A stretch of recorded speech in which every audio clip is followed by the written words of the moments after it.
नमन करूं गुरुदेव को, ऋण ना चुकाया जाए।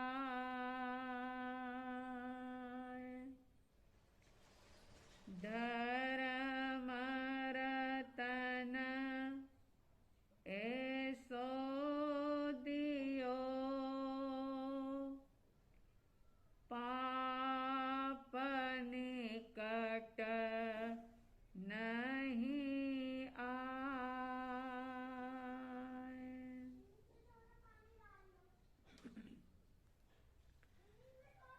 श्रद्धालु जिज्ञासु श्रोताओं,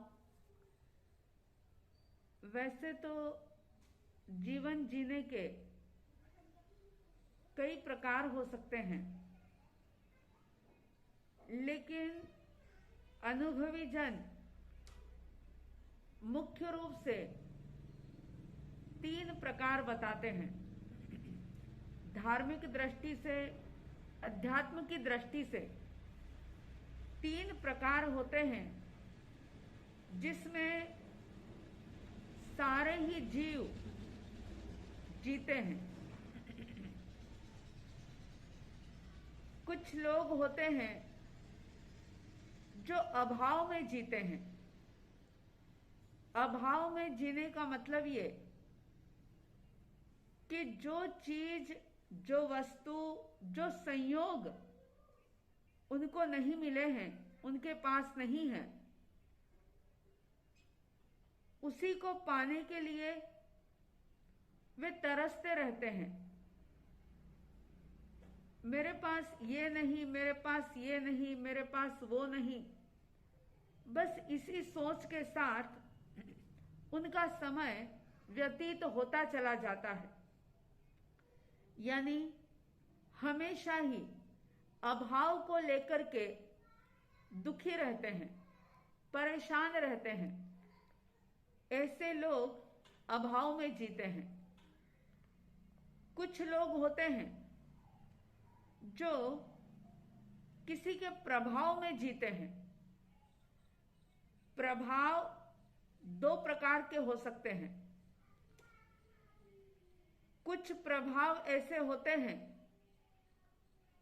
कि जिसमें अगर जिया जाए, जैसे जिन वाणी का प्रभाव, गुरु की वाणी का प्रभाव, धर्म के प्रभाव से प्रभावित होकर के अगर व्यक्ति जीता है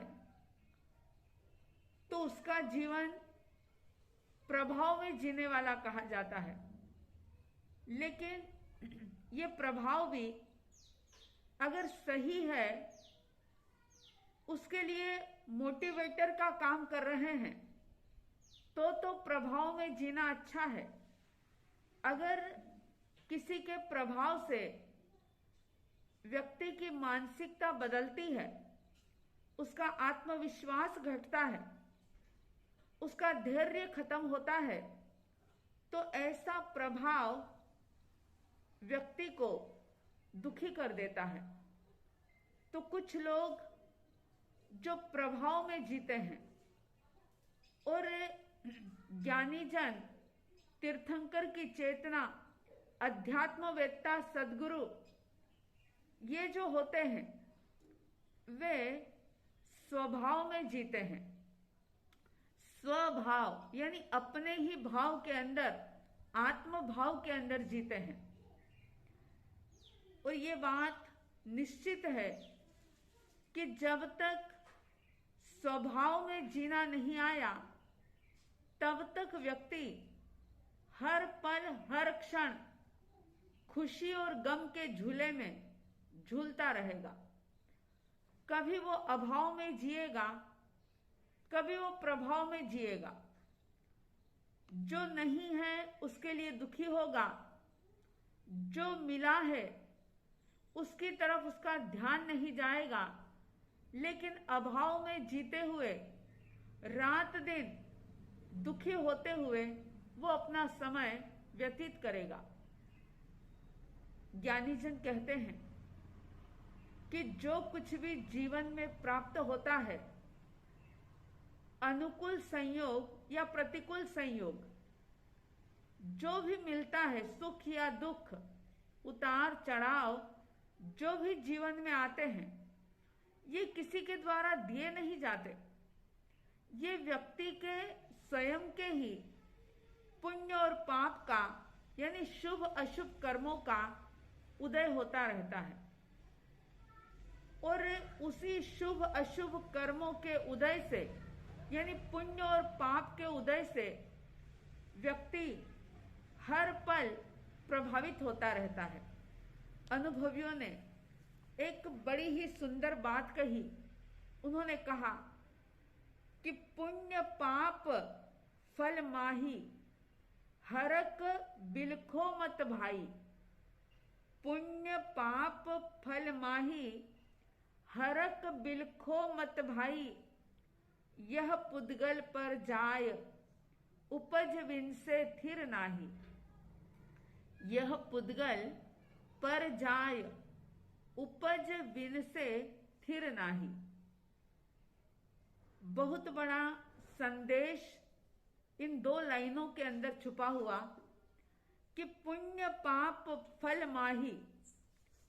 पुण्य के फल में खूब खुश होने की आवश्यकता नहीं, और पाप के परिणाम में, पाप कर्म के उदय में रोने की, बिलखने की भी आवश्यकता नहीं।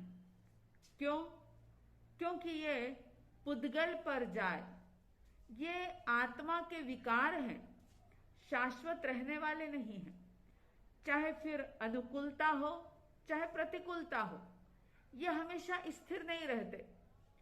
और जो लोग इस पर पुद्गलों से कहा कि ये पुद्गल पर जाए, ये पुद्गल जो है ये पर द्रव्य है, पर है, तुम्हारे से अलग है। चाहे वो कर्म के रूप में हो, शुभ कर्म के रूप में हो, अशुभ कर्म के रूप में हो, निकाचित कर्म के रूप में हो, लेकिन ये पुद्गल हैं और उपजे विन से थिर नाही। ये उत्पन्न भी होते हैं, यानी अपने ही द्वारा इनका बंध किया जाता है, और विन से यानी ये अपना फल देकर के नष्ट भी हो जाते हैं।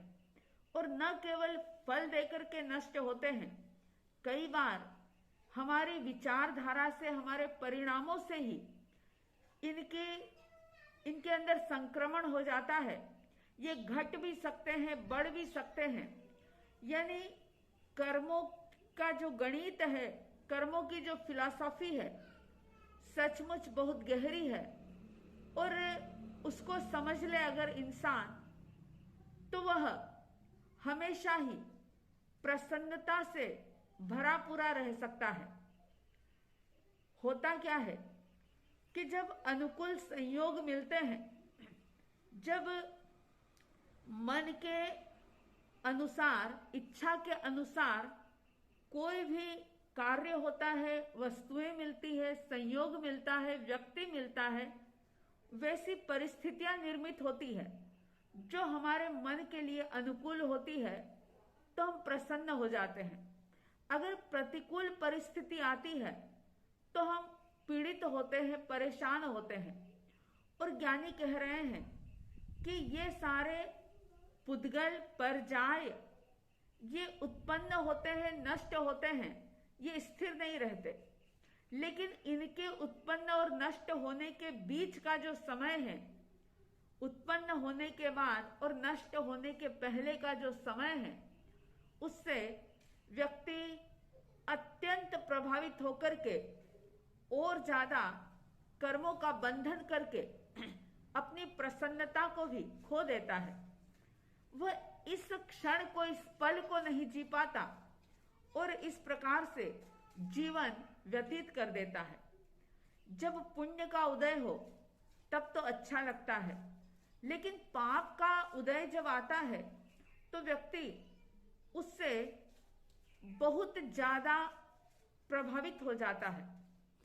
और अगर हम महापुरुषों के जीवन को देखें, तो ऐसे अनेक महापुरुष हुए कि जिनके जीवन में कई प्रकार के कष्ट आए, लेकिन वे आगे बढ़ते रहे। उन्होंने अपना रास्ता बदला नहीं। बहुत रुकावटें आई, बहुत बाधाएं आई। आपने कई महापुरुषों के जीवन चरित्र को सुना है, पढ़ा होगा। श्री कृष्ण वासुदेव, जिनके पिताश्री, जिनका नाम था वसुदेव, जिनका हरिवंश पुराण के अंदर बहुत विस्तृत वर्णन आता है। वसुदेव जो अद्भुत सौंदर्यशाली थे और इतने ज्यादा वे सुंदरता से भरपूर थे, इतने ब्यूटीफुल थे कि जब भी वे कहीं निकल जाते, हर कोई व्यक्ति उनको देख करके उनसे प्रभावित हो जाता था। लोग अपना काम काज भूल जाते थे। और इस प्रकार से जब मर्यादाएं टूटने लगी, कोई भी महिला उनको देखती तो उसका हाथ का काम हाथ में ही रह जाता। एक टक उनके सौंदर्य को हर कोई निहारता रहता। जब अव्यवस्था बढ़ने लगी इस बात को लेकर के और मर्यादाएं भंग होने लगी, तो ये बात समुद्र विजय जी के पास पहुंची। समुद्र विजय जी जो कि वसुदेव के बड़े भाई थे, जब उनके पास ये बात गई तो उन्होंने बहुत ही बुद्धि के अनुसार अपनी बुद्धि का प्रयोग करते हुए एक निर्णय लिया और बड़े प्यार से वसुदेव को, यानी अपने भाई को समझाया कि तुम राज्य के उद्यान के अंदर ही भ्रमण किया करो, बाहर मत जाया करो। दूसरी कोई बात कहकर के उनको रोक दिया गया और समय बीतता गया। वसुदेव जो कि अपने राज्य उद्यान के अंदर ही भ्रमण करने के लिए, सैर करने के लिए जाते, उनका बाहर आना जाना बंद हो गया। लेकिन एक दिन ऐसा आया कि ये जो राज की बात थी कि उनका बाहर आना जाना क्यों बंद किया गया है, एक दासी के द्वारा ये भेद खुल जाता है। और जब ये भेद खुल गया तो वसुदेव विचार करते हैं कि मुझे तो इस प्रकार से कैद किया गया है, मतलब मैं बाहर अपनी इच्छा के अनुसार घूम नहीं सकता। और अपने भाग्य को आजमाने के लिए वे अपने राजमहल से निकलते हैं।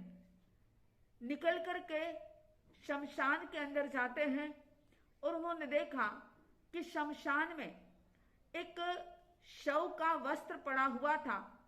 उन्होंने अपने जो राजसी वस्त्र थे, जो राजसी ड्रेस थी, उसको उतार दिया और एक शव के वस्त्र पहन करके वो अनजानी राहों पर आगे बढ़ जाते हैं। आगे बढ़ते चले गए, क्योंकि इंसान की तकदीर उसके साथ है। तो फिर चाहे राज छूट जाए, सारा वैभव छूट जाए, लेकिन तकदीर तो व्यक्ति जहां जाता है हमेशा उसके साथ रहती है। वसुदेव निकल पड़ते हैं अकेले ही। राजपाट, सुख, वैभव सब कुछ छोड़ दिया और आगे से आगे बढ़ते चले गए। अपने भाग्य को उन्हें आजमाना था। जब कंस को, जरासंध को ये पता चला कि वसुदेव का पुत्र ही हमारी जीवन लीला समाप्त करने वाला होगा, तो उन्होंने सोचा कि क्यों न वसुदेव को ही खत्म कर दिया जाए। न रहेगा बांस, ना बजेगी बांसुरी। और ऐसा सोच करके उनको मारने के कई षड्यंत्र रचे गए। एक बोरे के अंदर बंद करके उनको मारने की कोशिश की गई। उनको एक गुफा के अंदर बंद करके मारने का षड्यंत्र किया गया और इतना ही नहीं, हाथी के पैरों तले कुचलवाने की भी कोशिश की गई। लेकिन कोई कितनी भी कोशिश कर ले, उससे क्या होता है? अगर इंसान की आयुष्य बलवान है, अगर उम्र लंबी है, तो दुनिया की कोई ताकत, कोई भी निमित्त, कोई भी दुर्भावनाएं उस व्यक्ति को मार नहीं सकती। वसुदेव आगे से आगे बढ़ते चले गए और आखिर अपने भाग्य को उन्होंने आजमाया। किसी भी प्रकार के जीवन में आने वाली परिस्थितियों से, विपरीत परिस्थितियों से वे परेशान नहीं हुए, क्योंकि उन्होंने ये बात जान ली थी कि ये सारा पुण्य और पाप का परिणाम है। वे समझ चुके थे इस बात को कि पुण्य पाप फल माही, हरक बिलखो मत भाई। पुण्य पाप फल माई, हरक बिलखो मत भाई। ये पुद्गल पर जाए, उपज विनसे थिर नाही। ये पुद्गल पर जाए, उपजे विनसे थिर नाही। ये सारी परिस्थितियां, चाहे वो अनुकूल हो या प्रतिकूल हो, ये टिकने वाली नहीं होती। हर पल परिस्थितियां बदलती है। अगर आपके जीवन में सुखद स्थितियां हैं, तो भी आप ये सोचना कि ये सुखद परिस्थितियां भी लंबे समय तक रहने वाली नहीं। और अगर मन के विपरीत परिस्थितियां चल रही है, बहुत दुखद परिस्थितियों से अगर आप गुजर रहे हो, तो भी इस बात को याद रखना कि ये पुद्गल पर जाए, उपजे विन से थिर नाही। इसलिए पुण्य के परिणाम में, यानी सुखद परिस्थितियों में, अनुकूल वातावरण में, अनुकूल संयोगों में बहुत हर्षित होने की आवश्यकता नहीं और प्रतिकूल संयोगों में दुखी होने की जरूरत नहीं। अगर ये सिद्धांत समझ में आ जाए जीवन के अंदर, सिर्फ ये 2 लाइन समझ में आ जाए कि पुण्य पाप फल माही, हरक बिलखो मत भाई। पुण्य के परिणाम में हर्षित मत हो और पाप के परिणाम में बिलखो मत, दुखी मत हो। क्यों? क्योंकि सिद्धांत ये कहता है कि ये पुद्गल पर जाए, ये सारे पुद्गल हैं, ये परद्रव्य हैं और ये क्या होते हैं कि उपजे विन से, ये उत्पन्न भी होते हैं और नष्ट भी होते हैं। ये पुण्य पाप का चक्र हर इंसान के जीवन में चलता ही रहता है। कभी पुण्य का उदय होता है, कभी पाप का उदय होता है।